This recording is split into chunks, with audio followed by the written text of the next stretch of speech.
Make Way for Ducklings. This was one of our favorite books of our kids. Let's hop in Papa's chair. We're going to read this book. There's Papa's coffee. My grandpa Westland used to like to make duck sounds like and so I learned how to do it. So I might do it once in a while as we read this book, okay? Mr. and Mrs. Mallard were looking for a place to live, but every time Mr. Mallard saw what looked like a nice place, Mrs. Mallard said it was no good. There was sure to be foxes in the woods or turtles in the water, and she was not going to raise a family where there might be foxes or turtles. So they flew on and on. When they got to Boston, they felt too tired to fly any further. There was a nice pond in the public garden with a little island on it. The very place to spend the night, quacked Mr. Mallard. So down they flapped.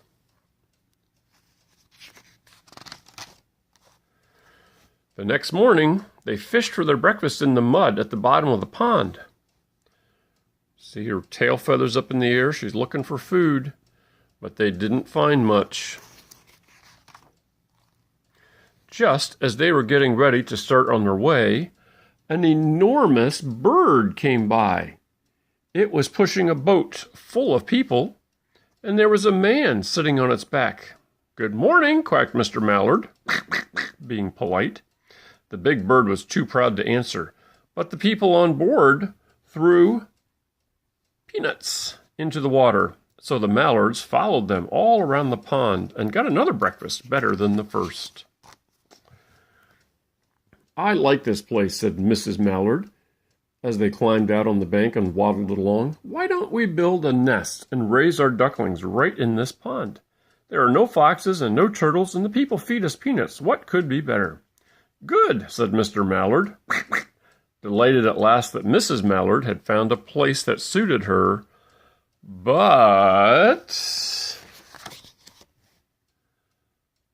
"Look out!" squawked Mrs. Mallard all of a dither. "You'll get run over."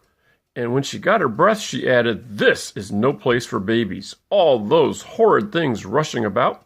We'll have to look somewhere else." So they flew over Beacon Hill and round the State House, but there was no place there. They looked in Louisburg Square, but there was no water to swim in. Then they flew over Charles River. "This is better," quacked Mr. Mallard. "The island looks like a nice quiet place, and it's only a little ways from the public garden." "Yes," said Mrs. Mallard, remembering the peanuts. "That looks like just the right place to hatch ducklings." So they chose a cozy spot among the bushes near the water and settled down to build their nest. And only just in time, for now they were beginning to molt. All their old wing feathers started to drop off, and they would not be able to fly again until the new ones grew in. But of course they could swim, and one day they swam over to the park on the river bank, and there they met a policeman named Michael. Michael fed them peanuts, and after that, the Mallards called on Michael every day. After Mrs. Mallard had laid 8 eggs in the nest, she couldn't go visit Michael anymore, because she had to sit on the eggs and keep them warm. She moved off the nest only to get a drink of water, or to have her lunch, or to count the eggs and make sure they were all there. Let's count and see how many there are. 1, 2, 3, 4, 5, 6, 7. Oh, there's 8 under her foot. One day the ducklings hatched out. First came Jack, and then Cack, and then Lack, and then Mack, and Knack, and Owack, and Pack, and Quack. Mr. and Mrs. Mallard were bursting with pride. It was a great responsibility taking care of so many ducklings, and it kept them very busy. One day Mr. Mallard decided he'd like to take a trip to see what the rest of the river was like further on. So off he set. "I'll meet you in a week in the public garden. Take good care of the ducklings." "Oh, don't you worry," said Mrs. Mallard. "I know all about bringing up children. And she did. She taught them how to swim and dive. Look, that one's diving down into the water. And that one looks like he's trying to get a bug and eat it. She taught them to walk in a line, to come when they were called, and to keep a safe distance from bikes and scooters and other things with wheels. That sounds like something your mommy's trying to teach you, right? When at last she felt perfectly satisfied, she said one morning, "Come along, children, follow me." And before you could wink an eye, Jack, Cack, Lack, Mack, Knack, a Whack, Pack, and Quack fell into line, just as they had been taught. Mrs. Mallard led the way all the way into the water, and they swam behind her to the opposite bank. There they waddled ashore and waddled all the way along till they came to the highway.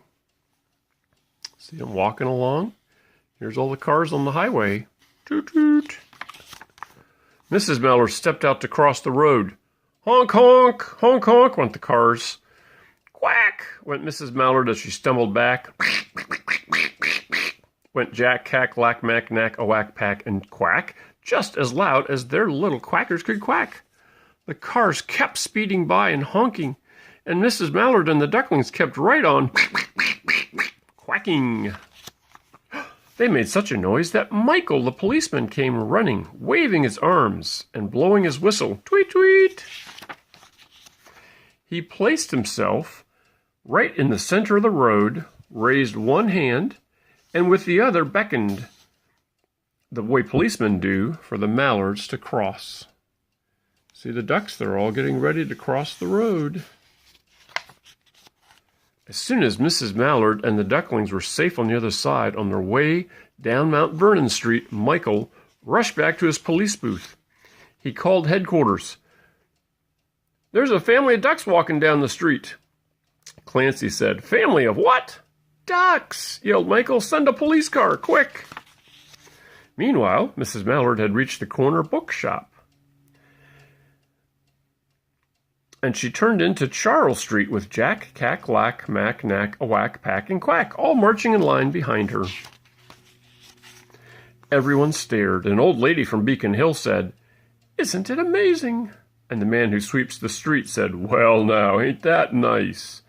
And when Mrs. Mallard heard them, she was so proud, she tipped her head and walked with a little extra swing in her waddle. Look at all the ducks following her. See them? When they came to the corner of Beacon Street, there was a police car with 4 policemen that Clancy had sent from headquarters. The policemen held back the traffic so that Mrs. Mallard and the ducklings could march across the street, right into the public garden.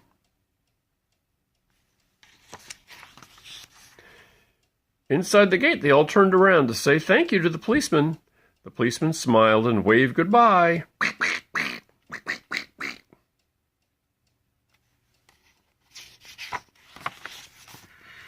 When they reached the pond and swam to the little island, there was Mr. Mallard waiting for them.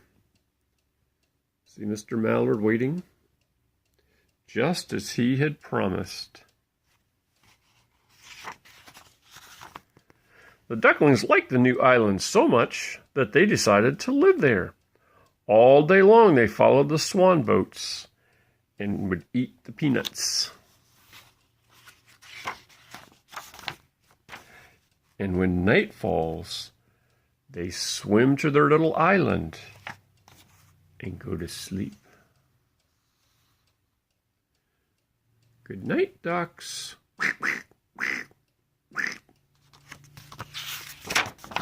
The end.